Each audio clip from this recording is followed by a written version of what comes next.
ایک شوہر تھا اور اس کی ایک بیوی تھی.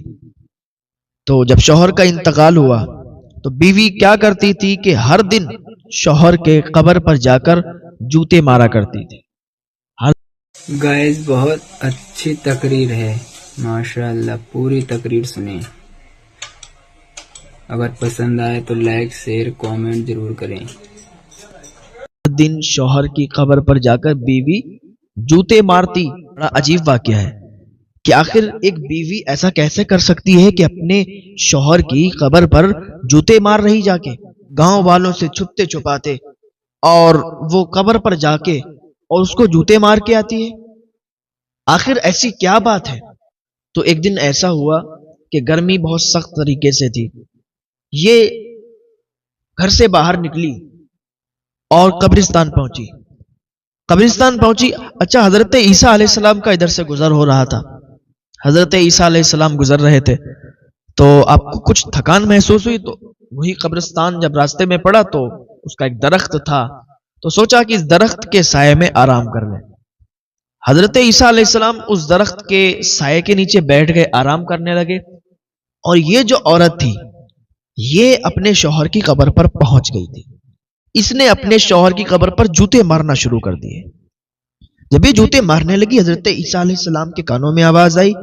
جب آپ نے دیکھا تو ایک عورت قبر پر جوتے مار رہی تھی. حضرت عیسیٰ علیہ السلام اس قبر کے قریب گئے اور اس خاتون سے کہنے لگے کہ اے خاتون، تو ایسا کیوں کر رہی ہے؟ کیا تجھے پتا نہیں ہے کہ یہ قبر ہے اور تو قبر کے اوپر جوتے مار رہی ہے؟ اس خاتون نے روتے ہوئے کہا، یہ میرے شوہر کی قبر ہے. آپ کون ہیں جو آپ منع کر رہے ہیں؟ میری مرضی ہے، میں کچھ بھی کروں، میں جوتے ماروں یا نہ ماروں، آپ سے کوئی مطلب؟ تو حضرت عیسیٰ علیہ السلام نے اسے بتایا. تو اس نے کہا کہ حضرت، میں یہاں پر روز آتی ہوں اور روز جوتے مار کے جاتی ہوں. بات ہی کچھ ایسی ہے حضرت، معاملہ ہی کچھ ایسا ہے. حضرت عیسیٰ علیہ السلام نے فرمایا، کیا معاملہ ہے، کیا بات ہے؟ اگر پوری بات بتائے گی تو سمجھ میں آئے گی. وہ کہتی، حضرت 3 جگہوں پر میں نے اس کی باتیں مانی اور 3 جگہوں پر بات مان کے آج میرے ساتھ یہ معاملہ ہے کہ میرے اپنے بھی مجھ سے بات کرنے سے دور ہیں.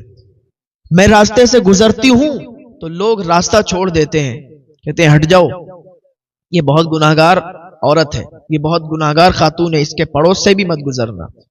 حضرت میں نے 3 جگہوں پر اس کی بات مانی، اپنے شوہر کی بات 3 جگہوں پر مانی. اگر 3 جگہوں پر میں اپنے شوہر کی بات نہیں مانتی نا تو آج میرے اپنے مجھ سے دور نہیں ہوتے، میرے خود کی بہن، میرے رشتہ دار، میرے گاؤں والے، میرے پڑوسی مجھ سے دور نہیں ہوتے.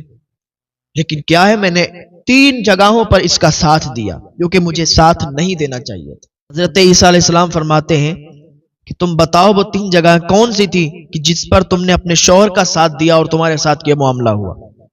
کہا، حضرت پہلا تو یہ ہے کہ اس نے ایک ایسا گناہ کیا اور اس میں میرا ساتھ اسے ملا. میرا شوہر ایک یتیم شخص کا حق کھا گیا. میرے شوہر نے ایک یتیم شخص کا حق مارا، اس کی زمین اپنے نام کر لی، اس کی پراپرٹی اپنے نام کر لی، اور میں نے اس کا ساتھ دیا. میں نے پہلے تو اس کو منع کیا، لیکن اس نے کہا کہ اگر نہیں مانو گی تو تمہیں چھوڑ دوں گا، اگر میرا ساتھ نہیں دو گی تو پھر میرے ساتھ تم نہیں رہ سکتی. حضرت تو پھر میں نے اپنے شوہر کا ساتھ دیا. وہ یتیم لڑکا میرے پاس آیا اور کہنے لگا کہ آپ تو میرا ساتھ دیجئے، آپ کے شوہر نے میری زمین، میری پراپرٹی اپنے نام کر لی ہے، اس کے علاوہ، اس کے سوا میرے پاس کچھ نہیں ہے. اگر وہ میری پراپرٹی، میری زمین چلی جائے گی تو پھر میں بھوکوں مر جاؤں گا.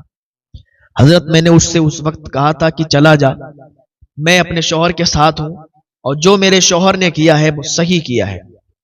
وہ تیری زمین نہیں ہے، وہ تیری پراپرٹی نہیں ہے، وہ میرے شوہر کی ہے. وہاں پر میں نے اپنے شوہر کا ساتھ دیا. میرا شوہر غلط کر رہا تھا، ایک یتیم کا حق کھا رہا تھا، ایک یتیم کا حق مار رہا تھا، لیکن میں نے اپنے شوہر کا ساتھ دیا. حضرت مجھے وہاں پر اپنے شوہر کا ساتھ نہیں دینا چاہیے تھا، وہاں پر مجھے اسے سمجھانا چاہیے تھا. اگر وہ مجھے چھوڑ دیتا تو میں چلی جاتی، لیکن میں نے اپنے شوہر کا ساتھ دیا.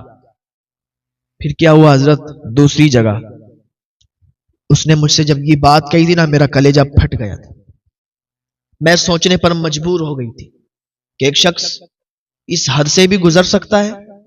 حضرت اس نے مجھ سے کہا کہ میں اپنی سالی کے ساتھ نفسانی خواہشات قائم کرنا چاہتا ہوں، تو اپنی بہن کو بلا لے. حضرت میں نے اسے منع کیا، لیکن اس نے کہا نہیں تجھے بلانا ہی پڑے گا ورنہ میں تجھے چھوڑ دوں گا.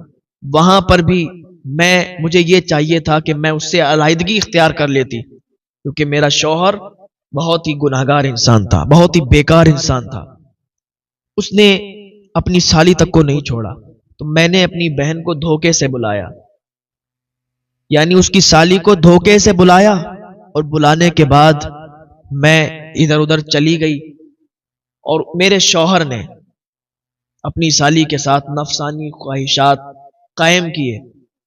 میری جو بہن تھی اس نے مجھے جانے کے بعد وہاں سے رابطہ کیا کہ آج کے بعد کبھی بھی میں تجھ سے بات نہیں کروں گی، اور تو کبھی بھی مجھ سے بات مت کرنا.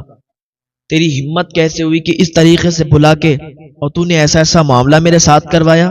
تجھے شرم نہیں آئی؟ تجھے ایک گھڑی تو سوچ لیتی کہ تو کسے بلا رہی ہے اور کیا کروا رہی ہے.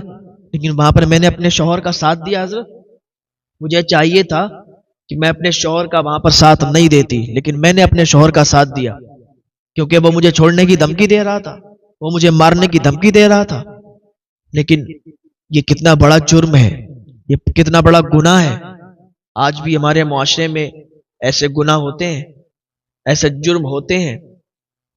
لیکن وہ کہنے لگی حضرت تیسرا گناہ، تیسرا جرم یہ تھا، تیسری جگہ کا جہاں میں نے ساتھ دیا وہ یہ تھا، اس نے مجھے بول دیا تھا کہ تم اپنے ماں باپ کے حق میں جھوٹ بولنا، کبھی بھی اپنے ماں باپ کے حق میں سچ مت بولنا، جھوٹ بولنا، کیونکہ یہ میرے ماں باپ سے لڑتا رہتا تھا.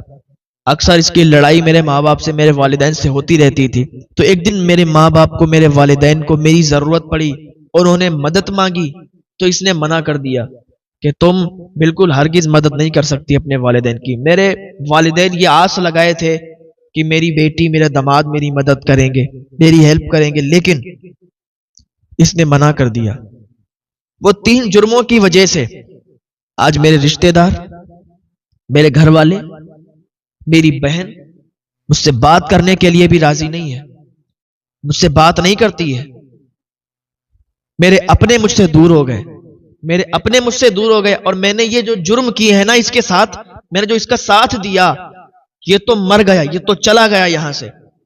لیکن ابھی تو میں دنیا میں یہ ذلت جھیل رہی ہوں، لیکن جب میں بھی مر جاؤں گی تو آخرت میں بھی مجھے ذلت کا سامنا کرنا پڑے گا.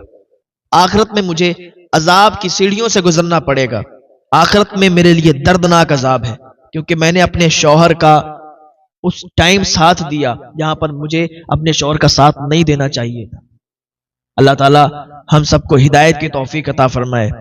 حضرت عیسیٰ علیہ السلام فرمانے لگے کہ اب یہ تیرا جو شوہر ہے یہ تو چلا گیا، مر گیا، اب تو اسے معاف کر دے، تو اسے معاف کر دے، اور تو اللہ کی بارگاہ میں سچی توبہ کر لے، کیونکہ توبہ کرنے سے اللہ تعالیٰ معاف فرما دیتا ہے، اور جو سچی توبہ کرتا ہے اس کو اللہ رب العزت ایسے ہی معاف فرما دیتا ہے جیسے اس نے کبھی گناہ نہیں کیے. تو اس کی سمجھ میں آ گیا. اس نے سب سے پہلے اپنی بہن سے جا کے معافی مانگی، کیونکہ حقوق اللہ تو معاف ہو سکتے ہیں، لیکن حقوق العبد، حقوق العباد معاف نہیں ہوتے جب تک آپ بندے سے خود معافی نہ طلب کریں. تو اس نے سب سے پہلے اپنی بہن سے معافی طلب کی، معافی مانگی.